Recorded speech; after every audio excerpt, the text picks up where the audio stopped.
उसमें हम लोग ने कुछ सम्स किए थे जिसमें तुम्हारे डिस्क्रीट मासेस और कंटिन्यूअस बॉडीज इनके सम्स हमने देखे थे। ठीक है, थोड़ा इसी टॉपिक को आगे लेके जाऊंगा मैं अभी। ठीक है, इसी में मैं तुम लोगों को कंजर्वेशन भी लगा दूंगा, elastic origin, non elastic, inelastic origin भी लगा दूंगा। तो एक क्लस्टर ही खत्म कर देंगे हम इसका साथ साथ। फिर मोशन में मेरा सिर्फ एंड सिर्फ रोटेशनल बचेगा, कुछ भी नहीं बचेगा। समझे? अब हम देखेंगे motion of centre of mass. अब पहले ना इसका कंसेप्ट पढ़ते हैं कि क्या है। देखो, motion of centre of mass क्या है, तुम लोग ना भी इस टॉपिक को अपने माइंड में ला लो। सारे बुक्स बंद, 5 मिनट के लिए सब खाली बोर्ड पे, सारे बुक्स बंद, कोई बुक्स ऑन नहीं चाहिए, कोई भी, सब बुक्स बंद कर। तू खाली निहाल वहां से उठ जा, कभी देखो बहुत डिस्टर्ब कर रहा है। ऐसे निहाल में मुझे फोन आया था, इधर आगे बैठ।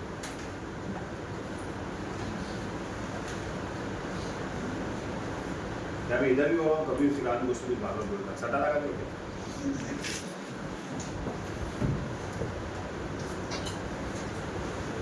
ठीक है, मोशन ऑफ COM। अभी देखो क्या हम बात कर रहे हैं, सेंटर ऑफ मास के मोशन की बात कर रहे हैं। इसकी बात कर रहे हैं, सेंटर ऑफ मास के मोशन की बात।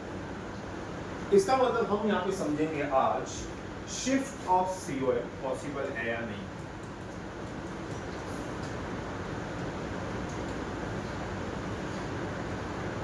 शिफ्ट ऑफ COM स्टेशनरी में बहुत इजीली पॉसिबल। कैसे? Let us check. एक मास यहाँ पे से 10 kg, एक मास यहाँ पे से 10 kg, दोनों के बीच का डिस्टेंस से 5 मीटर। बताओ उसका सेंटर ऑफ मास कहाँ पे आएगा? कहाँ पे आएगा? अरे बोलो कहाँ पे आएगा? बीच में या 2.5 है? सेम सेंटर पे आएगा, एग्जैक्ट सेंटर पे आएगा, बट 2.5 है। आया ना? अब देखते हैं हम लोग shift of centre of mass possible है या नहीं। हाँ पॉसिबल है। कैसे पॉसिबल है? यहाँ मैंने वेट 10 का समझो 20 कर दिया, तो सेंटर ऑफ मास बताओ कहाँ आएगा? राइट साइड आएगा कि लेफ्ट साइड आएगा? राइट साइड आएगा। यहाँ 40 कर दिया तो ज्यादा राइट साइड आएगा, यहाँ 60 कर दिया तो और राइट साइड है। समझे? Now this is not motion, this is not motion, this is position of centre of mass. ये क्या है? Position of centre of mass. तो शिफ्ट और मोशन दो अलग अलग चीज है। समझे? शिफ्ट और मोशन दो अलग अलग चीज है। शिफ्ट का मतलब हम शॉर्टली बोल सकते हैं कि position of centre of mass.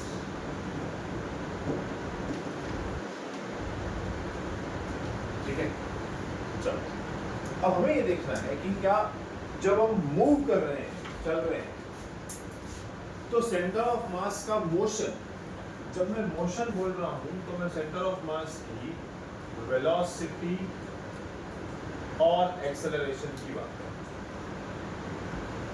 जैसे इंडिविजुअल बॉडीज का वेलोसिटी होता है, जैसे इंडिविजुअल बॉडी का एक्सेलरेशन होता है, जैसे इंडिविजुअल बॉडीज का डिस्प्लेसमेंट होता है, तो वही हमको सेंटर ऑफ मास का वेलोसिटी, एक्सेलरेशन और डिस्प्लेसमेंट अभी हमको पढ़ना है।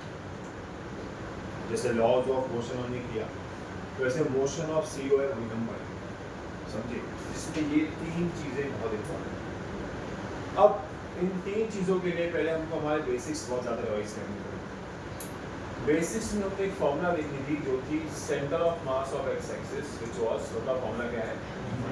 m1 x1 plus m2 x2 dot dot dot dot dot mn xn upon m1 plus m2। Correct? ऐसे ही y कॉम की फॉर्मूला भी हमारे पास थी,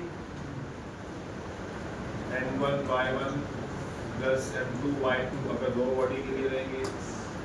ऐसे ही z कॉम भी थी हमारे पास।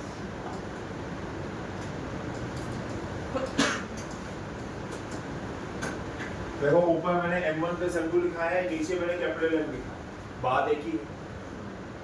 वो सम ऑफ क्या है? मासेस। क्या है वो? सम ऑफ मासेस। तो m लिखूं या m1 प्लस m2 लिखूं, एक ही बात है, m का मीनिंग ही m1 प्लस m2 है, समझे। एक आता है r कॉम, r मतलब पोजीशन,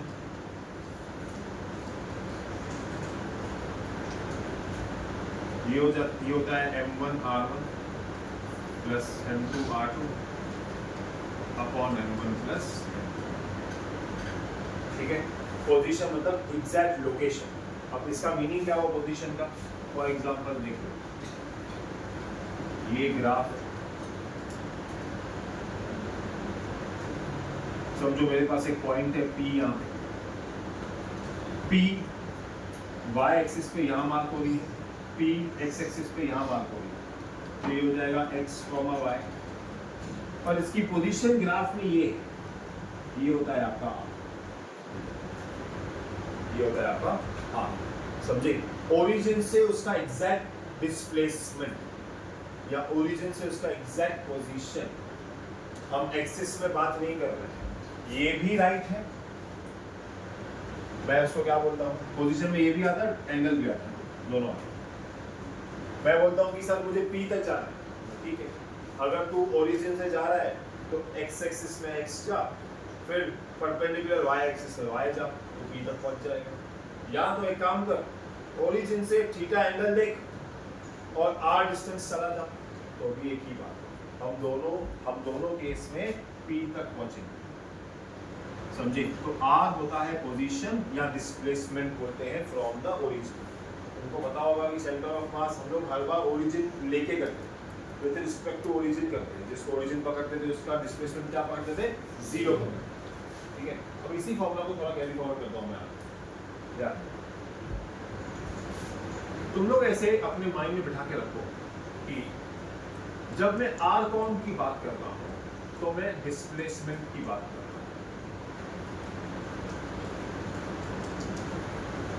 जब मैं r कॉम की बात कर रहा हूं तब मैं किसकी बात कर रहा हूं, डिस्प्लेसमेंट की बात कर रहा हूं। यहाँ पे हो जाएगा m1 r1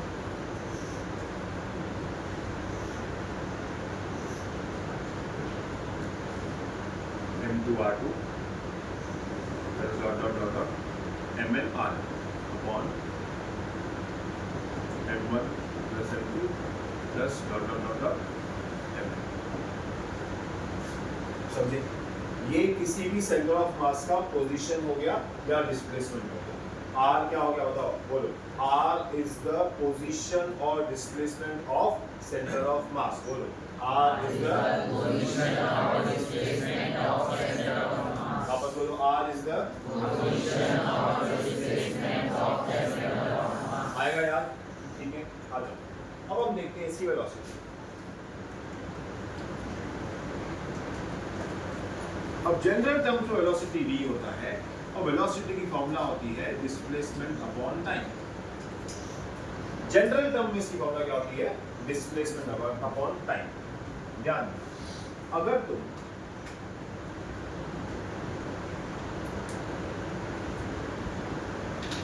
r कॉम को with respect to time differentiate करते हो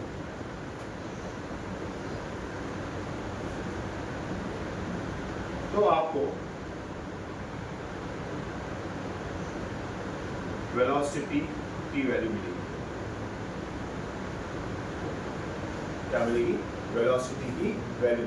देखो हमको पता है dx/dt इज v, ये तुमको लिखाया था मैंने मोशन में। क्या होता है dx/dt, क्या होता है v, small displacement upon time is v, small displacement upon time is v। समझे, ये तुमको बात याद रखनी है। तो मुझे यहाँ पे क्या लिखना है, वेलोसिटी की जो फॉर्मूला है, वेलोसिटी की फॉर्मूला जो आपकी है वो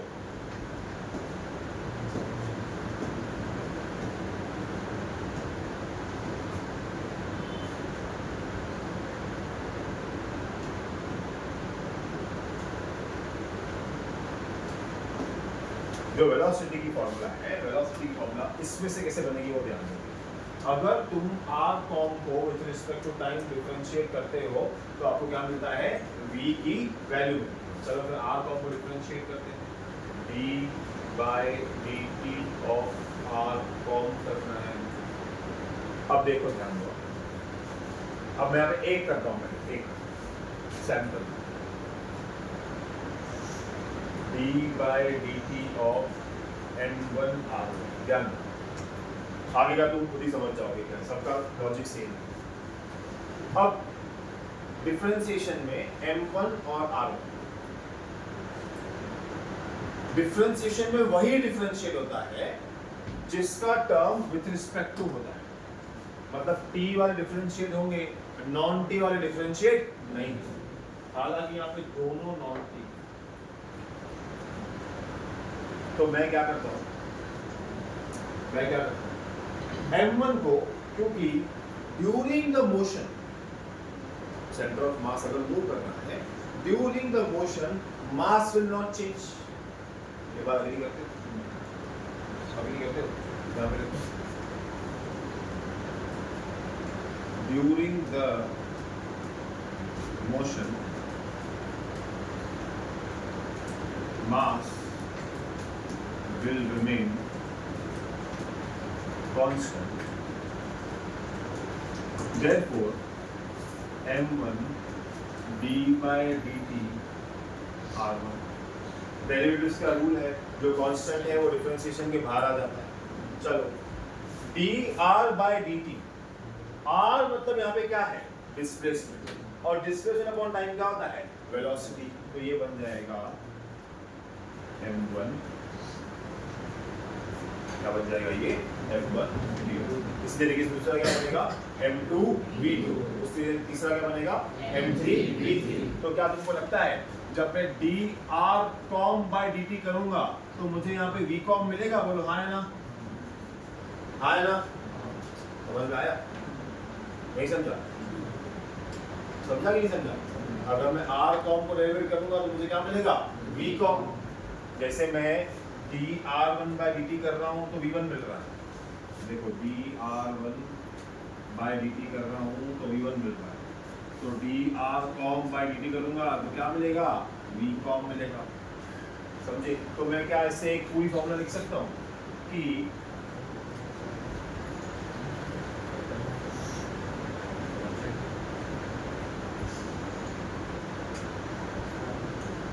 v com is M1 v1 plus M2 v2 plus dot dot dot dot dot Mn vn upon M1 plus M2 plus dot dot dot dot N। आया समझ? कैसे बनी v com की फॉर्मूला?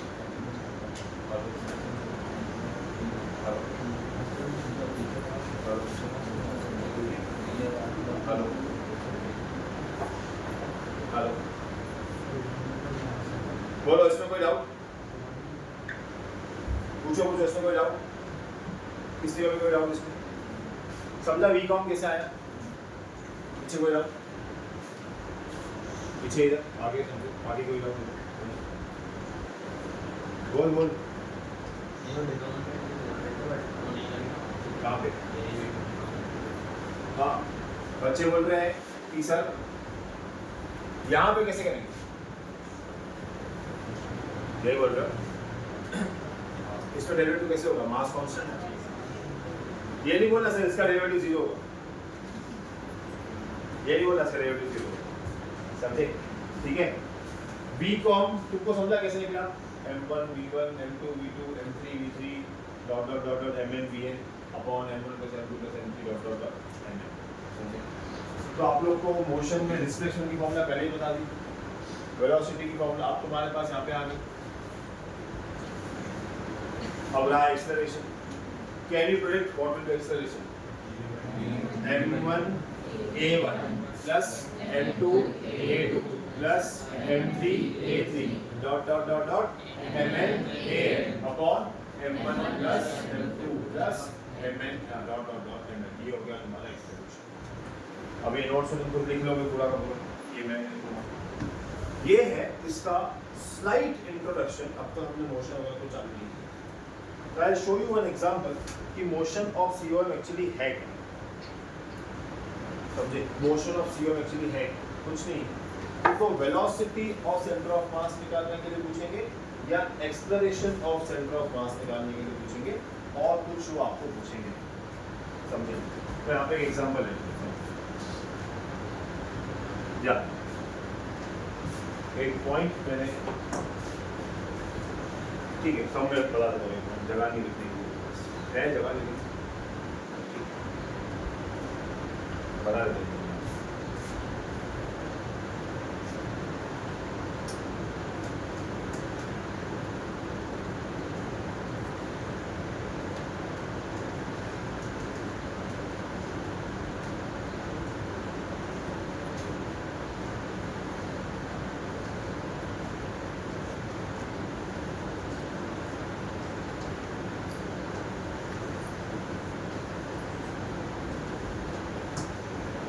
ये फॉर्मूला मैं डायरेक्टली तभी apply कर सकता हूँ जब सारे वेलोसिटीज का डायरेक्शन सेम, सर अगर सेम नहीं हो तो कोई फर्क नहीं पड़ता, आपको साइन के हिसाब से काम करना है।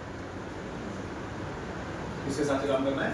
साइन के हिसाब से। राइट गया तो पॉजिटिव, ऊपर गया तो लेफ्ट गया तो नीचे गया तो, ये तो vertically upward downward horizontally right and, पर एंगल पे आया तो कंपोनेंट्स, समझे? एंगल पे आया तो कंपोनेंट्स, आया बात समझ में? ये फॉर्मूला हालांकि लिखा हुआ होता है कि फॉर्मूला ऐसी ही है, लेकिन ये फॉर्मूला तभी ही वैलिड है। मैं बताता हूँ क्यों इनवैलिड कैसे बनेगी फॉर्मूला, देखो।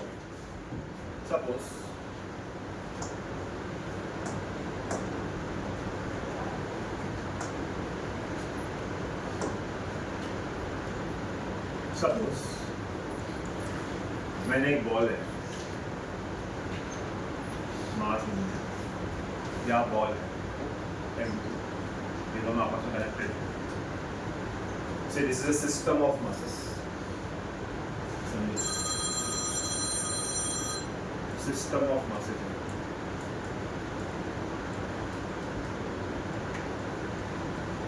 System of masses बोलते हैं तो हमको इसको ऐसे होल पकड़ना, समझिए?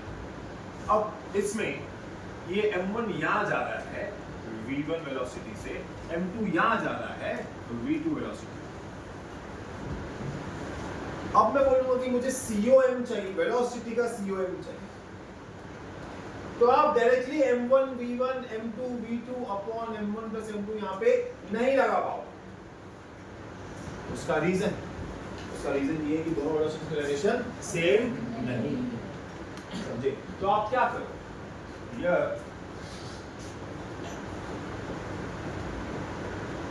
you cannot apply VCOM directly since velocities do not have same direction. So how do we make it right? Suppose यहाँ पे इसका हॉरिजॉन्टल के साथ एंगल थीटा है, यहाँ पे इसका हॉरिजॉन्टल के साथ एंगल अल्फा है। दोनों का एंगल अलग अलग भी हो सकता है, सेम भी हो सकता है, इररिस्पेक्टिव जो भी। तो मैं क्या करूँगा? कुछ नहीं करूँगा, यहाँ पे मैं